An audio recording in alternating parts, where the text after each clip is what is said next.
इसने प्यार दिए। प्रणाम नमस्कार, हम पवन पंडर सबके गोड़ छुके गोड़ लगतनी। और आज हमनी के बानी सन देखिए 1 मिलियन बोल बम 1 मिलियन व्यू और आलम राज ऑफिशियल से 1 मिलियन व्यू बा। आलम राज ऑफिशियल कौन गाना बगा के बताइए। हाँ भाई, अरे कि झूठे डरतारू हो देह धरतारू हो कि नाही बाबा के जयकारी तू करतारू हो। अरे कि भरल बाटे जलावा तू छलकइब का। अरे कि पी के गांजाए हो राजा गड़िया तेज चलइब का। एक रात में देव घर तू पहुंचइब बोल बम। और लाइव खत्म हो गई ना चलता। और लाइव में बतावे के चाहता नहीं, हमें लाइव चलता आलम राज जी के ऑफिशियल लाइव से कि हमारे वो गाना काला होता, बहुत प्यारा गाना, बहुत सुकून देवे वाला गाना बा। पवन धुन म्यूजिक से हम खुद गौले बनी। और एक पहले भी एगो आलम राज के गाना आइल बा हमारा पवन धुन म्यूजिक से, बड़ी बहुत पवन धुन से वो सैड सॉन्ग आवता। हाँ, बहुत तगड़ा सैड सॉन्ग लगातार आ रहल बा, बैक टू बैक एकदम। पवन बाबा और हमारा जोड़ी आप लोग हमेशा प्यार देते रहे हैं। रक्षाबंधन के गीता होता, तमाम गीता होता। मेरे लाइफ का सबसे बड़ा भजन हरे कि रुनु कहता झुनु कहते आई हैं सात बहिना आंगना। आज भी नया लगेला। ये पवन बाबा का लिखा हुआ भजन है जो कि मेरे लाइफ का सबसे टॉप। मैं आज भी गाता हूँ मंच पे जब गाना ही रहता हम खायरा प्रोग्राम कर रहे सब, बाप रे बाप, तमाम भीड़, कम से कम 50,000 से ज्यादा लोग रहे। बहुत हमार भाग रहे कि हमार गाना आई रुनकल झुनकल गाना एक संग डीवीडी है रे बाबा जी को समय रहे डीवीडी के। बहुत सारा लोग गाना उठा गाइबो कर बहुत लोग ना पार लगल तो सतमी के लिए उठा के गाना पाया था हमारा सतमी के लिए उठा के ऐसा ऐसा घटना होने के तमाम बजा रहे, बहुत सारा गाना बजा रहे। ओमे वाली थामे धाम के गाना रहे, बहुत प्यारा कि माई के थावे में धाम हो गई। बहुत सारा गाना रहे। बाहर के गाना गए सैया जी भुलैले दशहरा के मेला में। और देखिए दूसरा सप्ताह में 1 मिलियन गाना हो गए। ये बहुत खुशी के बात बा, क्योंकि अपन पर्सनल चैनल से बोल बम के गाना 1 मिलियन होता, बहुत बड़ा 1 मिलियन बुझी कम के 10 मिलियन बा। और बोलो 10 मिलियन कह देन तो बुझी 100 मिलियन बा।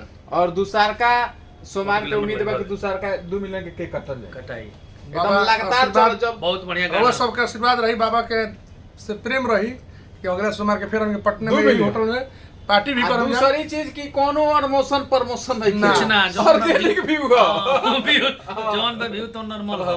हीरोवा लोग के व्यू दियो। हां इरवा लोग के व्यू हो कि जनता के व्यू हो, जनता के व्यू हो। पैसा के व्यू ना हो। 10 लाख व्यू के मतलब कि बुझी के 1 करोड़ से ऊपर हमने के 1 करोड़ हो उससे गए। बेसी सुन ल सब। ई माने कि लोग सुनता, ई सुनता का पर डे देखावटी 50,000 व्यू ना हो। 60,000 लाख व्यू जाता। जी जी, ई सब बहुत आप लोग का बड़ी प्यार बात है। बा। आप लोग इसी और तरह सही प्यार प्यार और आशीर्वाद बनल रही। और पवन धुन से भी वो गाना है इनके आइल बा, बहुत प्यारा भजन वजन की सुन लेते जाके। हे भोले बाबा हे डमरू वाले भोले बाबा हम दर पे तेरे आए हैं, अब तेरा ही तो सहारा है, दुनिया से ठोकर खाए हैं डमरू वाले।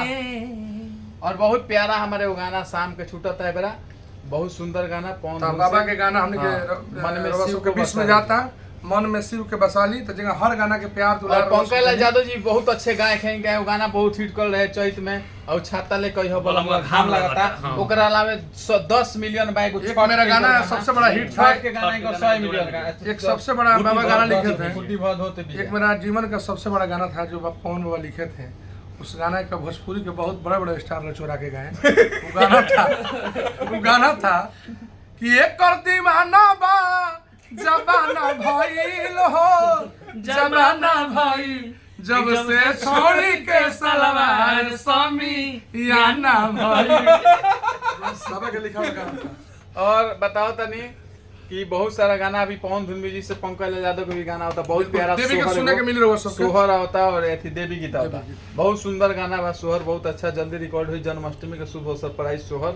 और साथे साथे देवी गीत भी आई लगातार अब हम बाबा के आशीर्वाद मिलो तो लगातार हम भी पंकज यादव के भी गाना गवाए बाबा के पवन धुन से ढेर नेतागिरी कॉल ने ढेर मुखिया बहुत बहुत नाम पवन धुन से गाना बैक टू बैक अभी back to back जन्माष्टमी के गाना हम बोल रहे रक्षाबंधन का इतना बढ़िया गाना बहुत सुंदर रक्षाबंधन का गाना कैसा लगा बहुत अच्छा लगा भाई सुनिए गाना रक्षाबंधन का बहुत गाना अच्छा लगा, सब बहुत हमनी के परसों कैसा लगा जी सुना नहीं आएगा सेट सॉन्ग सुने तो कैसा लगा सैड सॉन्ग और राखी दोनों हम लोग सुंदर परसों एकदम। शूट कर रहे हैं बहुत सुंदर तगड़ा बा और देखिए पवन धुन के जितना भी वीडियो है सब अलग अलग आई अगर सेट संग होता तो थोड़ा सा अच्छा हमने करप्शन कोशिश कम सा लेट करेंगे देर करेंगे लेकिन बढ़िया करेंगे रोज ना डिप्रेशन में रोज ना हमने के पैसा से प्रमोशन ना रहुआ रहुआ सब के तू का व्यू तो पवन तू ये पर खुश करेगा पवन धूम और आलम राज ऑफिशियल ये सब रहुआ दिन से चले हम के रोज गाना नहीं छोड़ेंगे डिप्रेशन में नहीं सब हम 2 महीना पर छुट्टी लेकिन वो लोग के खुश करे खातिर खुश करे खातिर छुट्टी एकदम तगड़ा छुट्टी असही प्यार आशीर्वाद बनाई और बहुत सारा इनकर गाना तमाम गाना आ रहल बा